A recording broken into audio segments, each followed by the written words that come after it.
Hello friends, स्वागत है आपका आम आदमी फाइनेंस के एक नए एपिसोड पे। और इस वीडियो में हम कवर करने वाले हैं एक ही बहुत ही debated topics which is stocks versus mutual funds.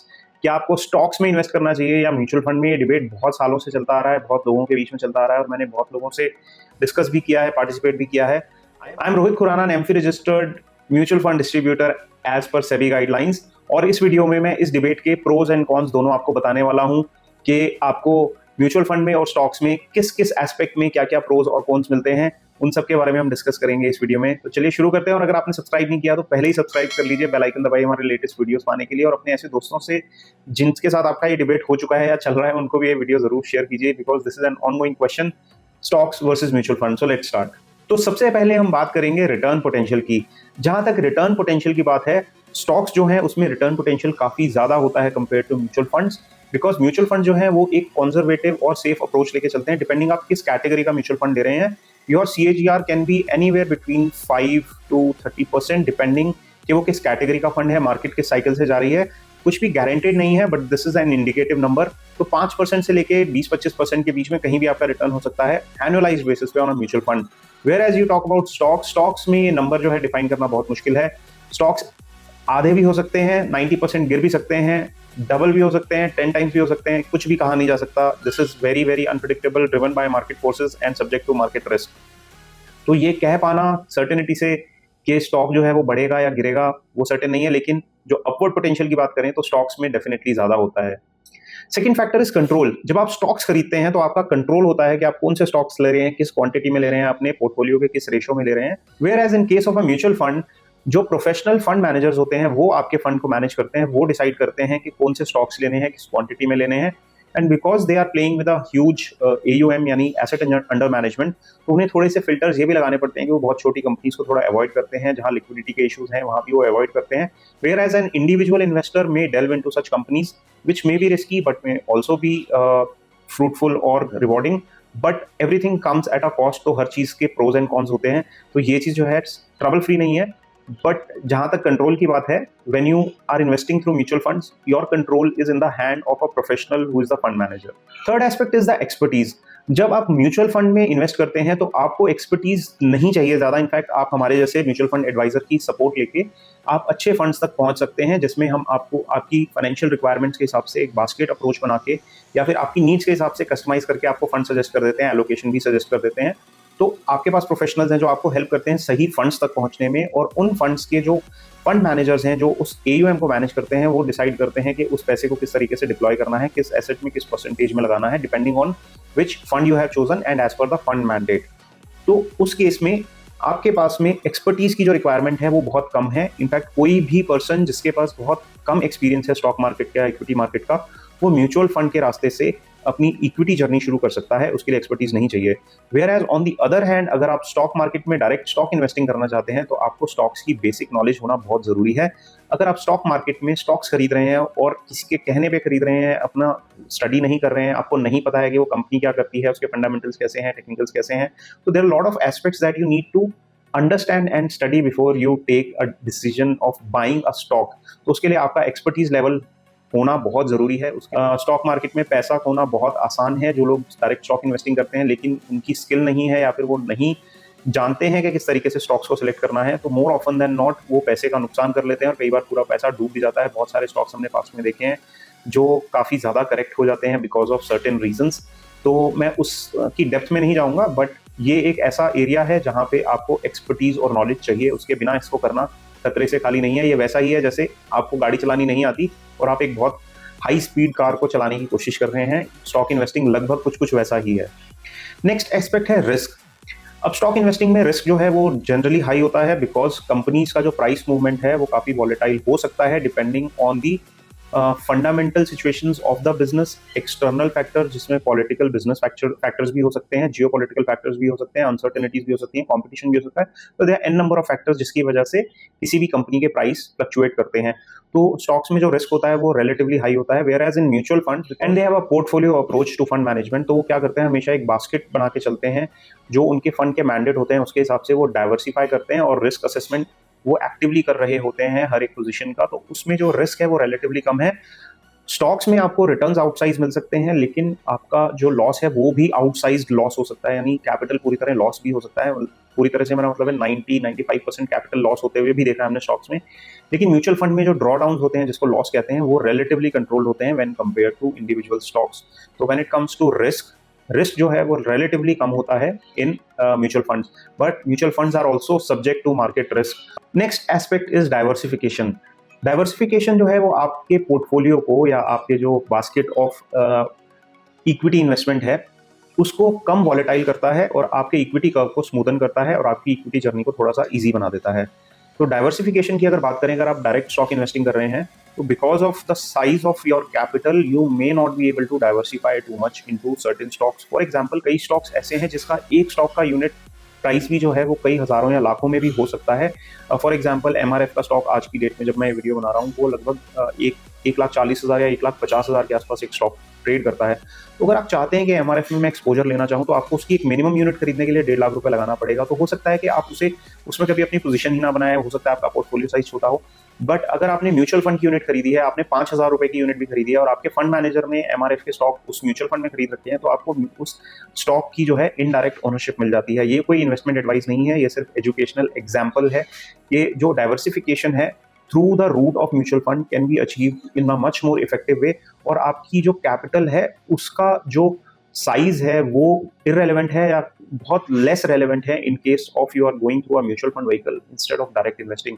तो डाइवर्सिफिकेशन में क्लियरली जो है mutual fund is a bigger winner compare to direct stock investing. अब बात करें कॉस्ट की, तो म्यूचुअल फंड में जब आप इन्वेस्ट करते हैं तो आपको एक फीस देनी पड़ती है जिसको टोटल एक्सपेंस रेशियो बोलते हैं, यानी TER।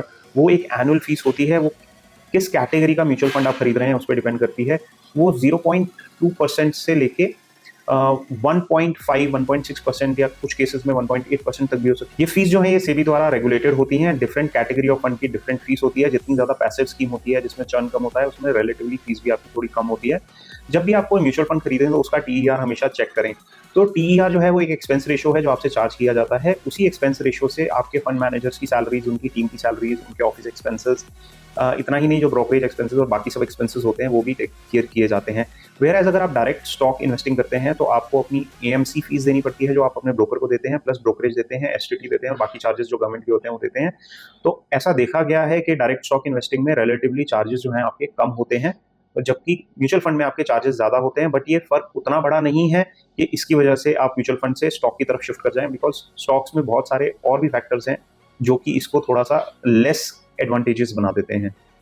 नेक्स्ट एस्पेक्ट है कन्वीनियंस। अगर आप स्टॉक इन्वेस्टिंग करते हैं तो आपको कॉन्स्टेंटली उनको मॉनिटर करते रहना पड़ेगा। उनके जो क्वार्टरली रिजल्ट्स आते हैं उनको देखना पड़ेगा, उनके टेक्निकल ट्रेंड्स को देखना पड़ेगा, प्राइस मूवमेंट को मॉनिटर करना पड़ेगा, जियोपॉलिटिकल सिचुएशन, कॉम्पिटिशन एनालिसिस, ये सारी चीजें आपको करनी पड़ेंगी। आपको उनके कॉन्फ्रेंस कॉल्स वगैरह भी सुनने पड़ेंगे। तो ये सब जो है सजेस्टेड होता है कि अगर आप किसी कंपनी में इन्वेस्ट कर रहे हैं, स्पेशली जब बड़ा पैसा इन्वेस्ट कर रहे हैं, तो आप उस कंपनी को अच्छे से मॉनिटर करें ताकि आपको पता रहे कि कुछ भी एडवर्स सिचुएशन होने पे आप उस कंपनी के स्टॉक से एग्जिट कर सकें। तो ये जो कन्वीनियंस है, ये जो स्टॉक ओनर्स हैं जो स्टॉक्स डायरेक्टली खरीदते हैं, उनके पास ये कन्वीनियंस नहीं है कि वो खरीद के उसको भूल जाएं। स्टॉक खरीद के भूल जाना एक गलत स्ट्रैटेजी है।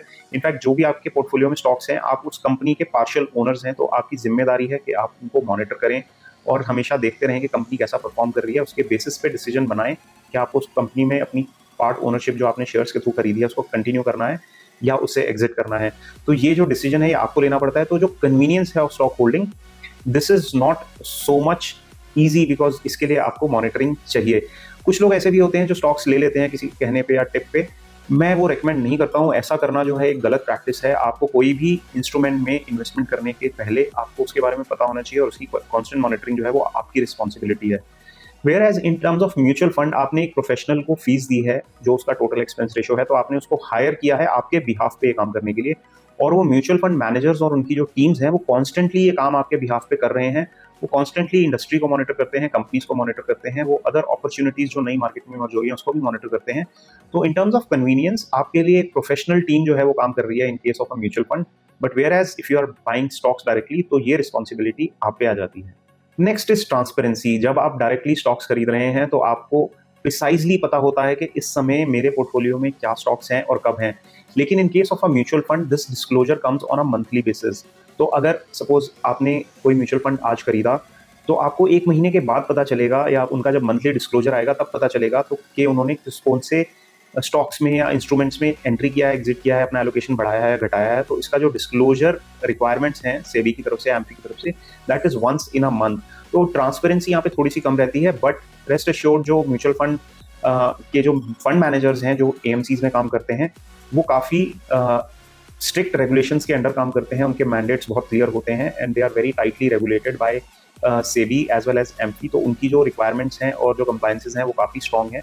तो उसकी वजह से यहाँ पे कोई प्रॉब्लम नहीं होती है, बट आपको हर समय ट्रांसपेरेंटली पता नहीं होता है कि आपका फंड जो है इस समय कौन से इंस्ट्रूमेंट में एंट्री या एग्जिट क्रिएट कर रहा है depending on the current market situation. But ये डिस्क्लोजर आपको महीने में एक बार जरूर मिलता है in form of monthly disclosures.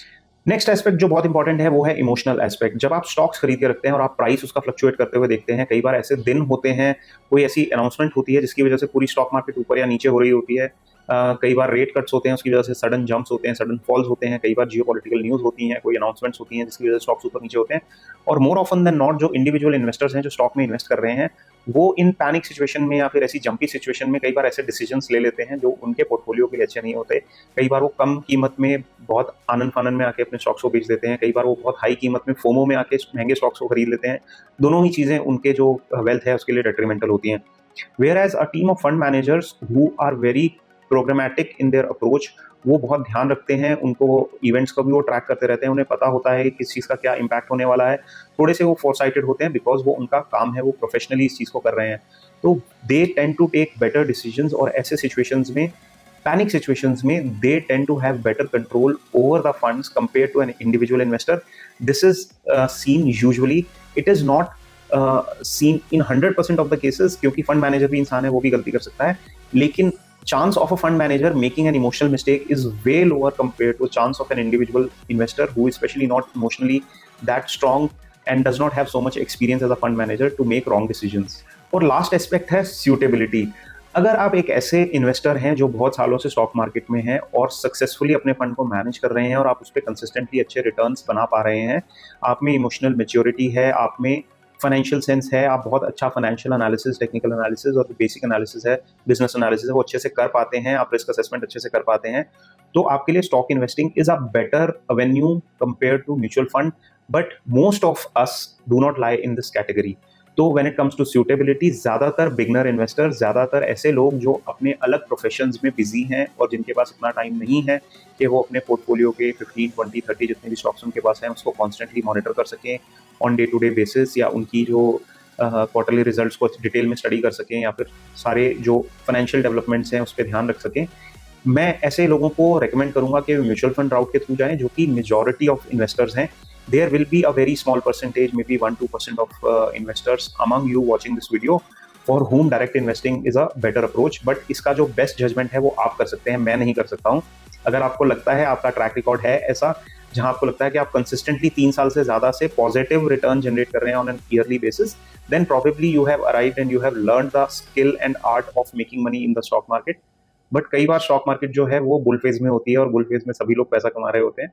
अगर आपने 5 से 7 साल स्टॉक मार्केट में स्पेंड कर लिए हैं और उन 5-7 साल में से आपने 3 साल से ज़्यादा कंसिस्टेंटली अपने रिटर्न्स बनाए हैं, ज़्यादा ड्रॉडाउन्स नहीं किए हैं, that means you have graduated to become an informed and a mature and a sophisticated investor. But वो ज़्यादातर लोग नहीं हैं, तो उनको अभी भी म्यूचुअल फंड का राउट लेना चाहिए। अगर आप सीखना चाहते हैं तो एक बहुत छोटे अमाउंट से, जिस अमाउंट के खो जाने से भी आपकी लाइफस्टाइल पे या लाइफ पे इंपैक्ट ना पड़े, आप एक बहुत छोटे से मिनिस्क्यूल अमाउंट से स्टॉक ट्रेडिंग सीख सकते हैं।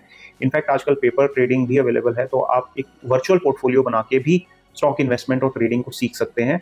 तो वो एक इंटेलेक्चुअल एक्टिविटी है जिसे आप सीखने के लिए कर रहे हैं। जब तक आप उसमें पूरी तरह से कॉन्फिडेंट नहीं हो जाते हैं, स्किल्ड नहीं हो जाते हैं, डायरेक्ट इन्वेस्टिंग से बचें। आप म्यूचुअल फंड के थ्रू इन्वेस्ट करें, उसमें आपको एक थोड़ी सी फीस देनी पड़ती है, लेकिन that is well worth it because आपका जो पोर्टफोलियो है वो रिलेटिवली स्टेबल रहता है, उसे प्रोफेशनल्स मैनेज कर रहे होते हैं। There are market risks which mutual funds are subjected to. They will always be subjected to because they are mutual funds and they are invested in markets. But apart from that, they are safer instrument compared to direct stock investing. मुझे पता है video थोड़ा लंबा हो गया, अगर आपने यहाँ तक देखा है तो thanks to you and praise to you जो आपने इतना टाइम दिया इस चीज़ को समझने में। That means you are very serious about your financial freedom and we are committed to bringing you high quality content on the same. अगर आप हमारी सर्विसेज चाहते हैं for mutual fund डिस्ट्रीब्यूशन आप चाहते हैं हम आपको एडवाइस करें आपके म्यूचुअल फंड को, आपकी फाइनेंशियल नीड्स को असेस करके आपके म्यूचुअल फंड सजेस्ट करने के लिए, तो आप हमें रीच आउट कर सकते हैं बाय कॉन्टैक्टिंग अस। इसके लिए जो फॉर्म जो है नीचे डिस्क्रिप्शन सेक्शन में दिया गया है। हम आपसे जल्दी मिलेंगे ऐसे किसी और अच्छे इन्फॉर्मेटिव वीडियो के साथ। आपके कोई ऐसे क्वेश्चंस हैं या वीडियो सजेशंस हैं, टॉपिक सजेशंस हैं, वो भी आप नीचे कमेंट्स में छोड़ सकते हैं। We will definitely create more videos which are useful for you to understand and start your equity journey and attain a path of financial freedom. See you in the next video. Bye bye.